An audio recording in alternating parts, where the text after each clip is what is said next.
Okay, bit of advice. If you're gonna go outside, please remember, wear sunscreen, or else you're gonna end up looking like this. My shoulder, it's in so much pain right now. I don't even want to touch it. And my nose, it hurts. Everything hurts. So we're gonna get through this, but I'm gonna do this in pain. So yeah, just roll the intro. Roll it.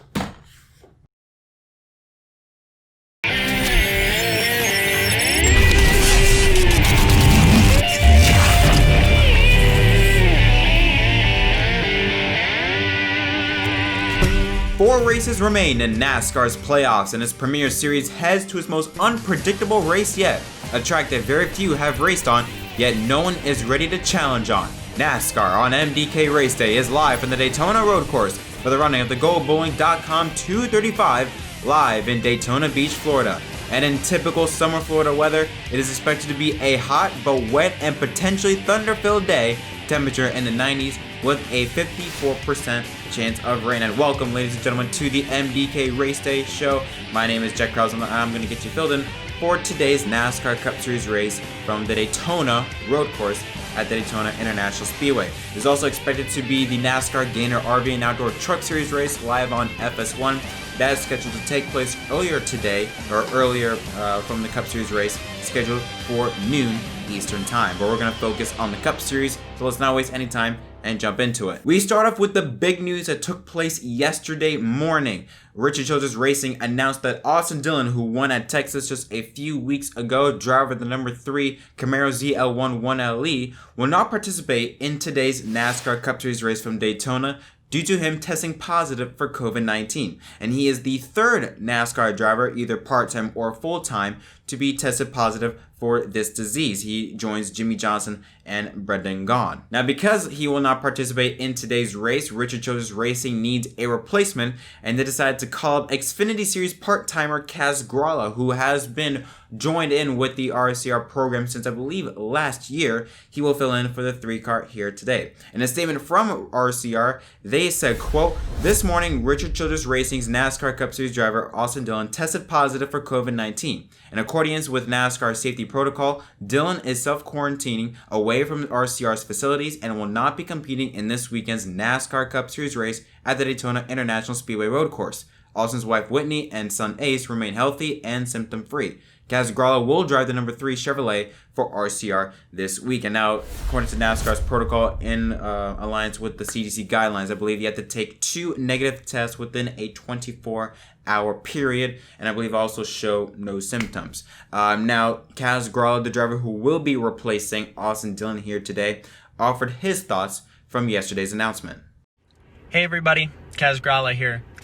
I just received word that unfortunately Austin Dillon has tested positive for COVID-19. Luckily, his symptoms have been mild, and Whitney and Ace are symptom-free and healthy, and hopefully that will stay exactly that way.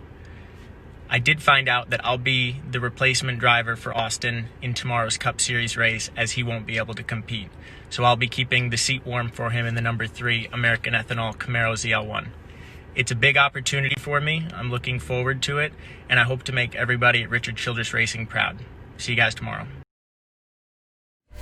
Now, it's been a weekend filled with racing action from the Daytona road course. It started Friday night with the ARCA Menard Series. They took place under the lights due to rain earlier in the day, and it was actually a pretty exciting race. One of the best ARCA races I've seen in quite some time, specifically a battle between Michael Self and Ty Gibbs. Those were the really the only 2 drivers that really had a shot at winning, but at the end of the night, it was Michael Self who would get the job done and sweep at Daytona. Remember, he won here back in February, Ty Gibbs in second, and Sam Meyer gets credited with the 3rd place finish, but Colin Braun filled in for him at the break due to Meyer suffering an injury earlier in the week. Congratulations to Michael Self and the whole 25 Venturini Motorsports team. In the Xfinity Series yesterday, it was a very, very exciting race, and it introduced another chapter in the battle between Chase Briscoe and Austin Cindric.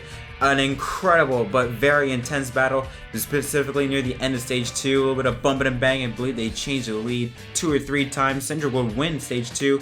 But with 8 laps to go, carnage would ensue entering Turn 1. Everyone was off track and everyone was spinning, including Chase Briscoe. And that basically sealed the deal for his fate of having a shot at winning, and then guaranteed Austin Cindric for going to victory lane for the 5th time in 6 races. That's right, he has had an average finish of 1.16, including a 2nd place finish a few weeks ago at Kansas. Brandon Jones in the 2nd spot, and Noah Gragson rebounds for a 3rd place finish after he spun out while leading earlier in the race. Now let's take a look at some track facts for today's race at the Daytona International Speedway Road Course. The track itself is now going to replace Talladega as NASCAR's longest track in the NASCAR schedule. Talladega is 2.66, while Daytona is 3.57 miles or 5.74 kilometers. Stage 1, Stage 2, 15 laps apiece. Stage 3, 35 laps to make up the entire 60-lap event, with 14 turns added now to the racetrack, including that final chicane off of turn 4 before the tri-oval. It'll be the first time that NASCAR's Premier Series will be racing on the Daytona Road Course. They did have one extra race in their lower divisions back in the 1970s. Only 10 active Cup drivers have raced on the Daytona Road Course. Drivers like Kevin Harvick, Jimmy Johnson, Michael McDowell, and the latest one being Kyle Busch, who ran the Rolex 24 earlier this year. And with no practice or qualifying for the race, preparation has come from the computer simulators of iRacing, as well as word of mouth from those more experienced on the Daytona Road Course. That's right, because of the fact that no practice or qualifying will take place, drivers had to rely on either experience from road course people that have run on the Daytona Road Course, or iRacing, who have been really up to date with NASCAR to make sure that the track that they see on the game is what they see in real life. But obviously there's gonna be a lot of issues with this. We're gonna discuss that during the expectations part of the show later on. Now let's take a look at the playoff grid for NASCAR's top division, with 4 races remaining in the regular season. The first top 10 spots, all guaranteed spots, have basically remained the same. Kevin Harvick with 35 playoff points to Hamlin's 29. Then you got teammates from the Penske duo of Keselowski and Logano, Elliott in 5th, Bowman 6th, Blaney 7th, Truex Jr. in 8th, and Austin Dillon 9th. However, fortunately for him, even though he's not going to be competing in this race, he will still be eligible for the playoffs, because according to NASCAR's new rules, you have to participate in every single race, but due to COVID-19, NASCAR will let that slide. Aric Almirola is still the highest driver without a win, 158 points above the cut line. The Busch brothers, Kurt and Kyle, 140 for Kyle, 137 for Kurt, 60 points for Clint Bowyer, 57 for Matt DiBenedetto, and this is when the real battle begins. 26-point gap William Byron has on the 20 car of Eric Jones. He's tied that with Jimmy Johnson in the 48 car. Tyler Reddick, the rookie, 10 points behind Jimmy Johnson with a 36-point deficit.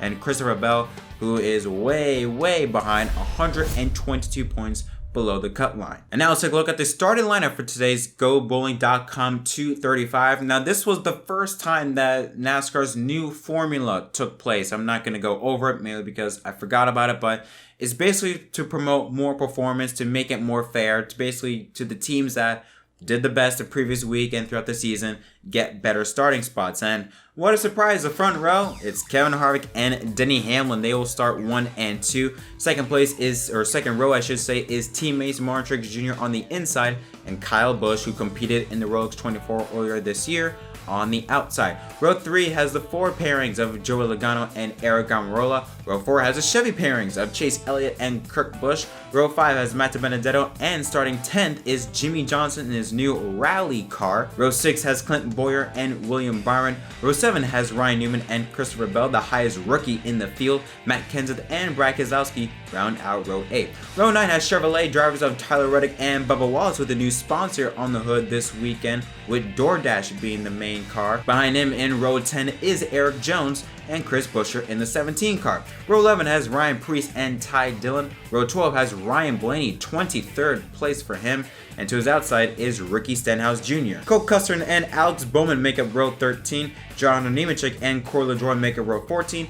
And starting 29th and 30th is Michael McDowell and Daniel Suarez, with JG Yaley and Brendan Poole in row 16. In the final 4 rows, Stanton Barrett and Quinn Houff row 17, Garrett Smithley and Timmy Hill row 18, James Davison and Brendan Gaughan row 19, and Kaz Grala, who will be replacing Austin Dillon. Because of that driver change, he will start at the rear for today's race in the 39th position. So what are the expectations for today's race at the Daytona Road Course? Well, again, I do not like the fact that there's no practice, but so far it's gone better than I expected. At least, in terms of if you look at the ARCA series, it went a lot better than I thought. I thought it was just gonna be complete chaos, but no, it was really good. Xfinity series showed a bit more of what I expected. Stage 1 was not that good, but then as the race started to go along, the racing got much better. But there are a couple spots that we're going to need to look out for, and I'm pretty sure the drivers also. If you looked on social media at the end of that Xfinity race, they were all concerned, to say the least. You look at certain spots. First of all, heading into turn number 1. No practice. Yes, they ran on the iRacing simulator, but again, it's not like at Darlington when they first went back to racing after months of not being in a race car. They have experience at that racetrack. They know, at least they have an idea of what to expect at a track like Darlington, a track that they've raced on numerous times. But on the Daytona road course, a track that very few have raced on, the front row, Kevin Harvick, he competed in the Rolex 24, at least in the Daytona road course, all the way back in 2002. Denny Hamlin has never raced on the road course. Only a handful of drivers, I believe it was 10. I think you look at Johnson, Harvick, McDowell, and Kyle Busch. There's a few more that I think I'm forgetting, but those are the ones that off the top of my head that I can think of that have had some form of experience at this racetrack. So yeah, turn 1 is going to be very, very vital. If you watch Wally's World, Wally Dallenbach even said turn 1 is going to be very, very important. We saw a lot of drivers in that Xfinity race just go off the racetrack, cause a lot of chaos entering the first couple turns. Also look at the backstretch chicane, specifically with how low these cars are and with the splitter. You do not want to touch the grass, or else you'll end up like I think it was Earl Barman in the 21 car for Richard Childress, or Justin Haley for the 11 car for Colleague Racing Xfinity race. As soon as they touched their right front on that grass entering the backstretch chicane, their car went up in the air, landed back down, and just destroyed the front of their race cars. That is also going to be another thing that you're going to have to look out for, I think, is make sure, because of how low these cars are, they are sucked to the ground.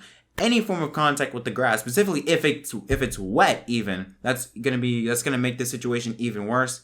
Make sure you do not touch the grass. And finally, the final part of the racetrack, the front stretch chicane, I guess you can call it, the part of the racetrack off of turn 4 before the tri-oval, the final 2 turns. That's also going to be very, very important. We've seen a lot of battles take place around that area. Look at the Charlotte Roval back in 2018. That final 2 turns between Jimmy Johnson and Martin Truex Jr. We all know what happened there. Who knows? That's going to be also a very vital part of the racetrack, because that sets you up for the start-finish line. Now, as for the racing goes, again, I don't know what's going to happen. It's either going to be complete snooze fest because drivers are going to be super duper careful. They don't want to mess up their cars or anything like that. Or just going to be a complete wreck fest because cars and drivers, they don't know the limit of how to attack the racetrack without going over the edge. And when that happens, you can get a lot of crashes. So who knows what will happen? And I can't even pick a winner. I don't even know who's going to win because, again, very few have even raced at this racetrack. And again, no one has raced there on a stock car before except the Xfinity and truck drivers, or truck drivers later today. It's very difficult to pick a winner. I'm not even confident in saying that Kevin Harvick or Denny Hamlin's going to have a shot at winning this race. I just don't know. But I won't be surprised if you look at some new drivers in the mix, like a Michael McDowell, who runs really good on the road courses. Kyle Busch also runs really good. Brad Keselowski is another driver. Martin Truex Jr., Joey Logano are also another couple drivers that come to mind. And even Jimmy Johnson. I think this will be a perfect opportunity for Johnson to earn some points here.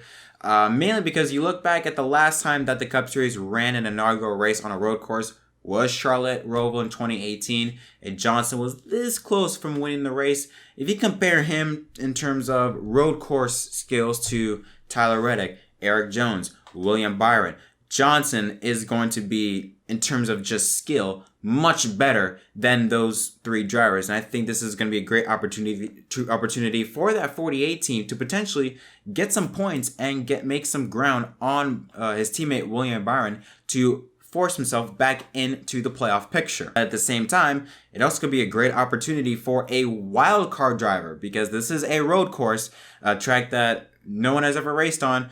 Is also could present an opportunity to one driver, let's say a Christopher Bell or I don't know, I'm just throwing out drivers, or let's say even a Michael McDowell, or just certain drivers could present an opportunity for a underdog win. A driver that no one expects to be out in front might have a shot at winning this race and completely shift the playoff picture to a whole new level with 3 races to go, with the Dover doubleheader, and then we ended off with Daytona on the oval. So yeah, regardless, even if it's a snooze fest or wreck fest, it's a very, very, very important race, I feel like.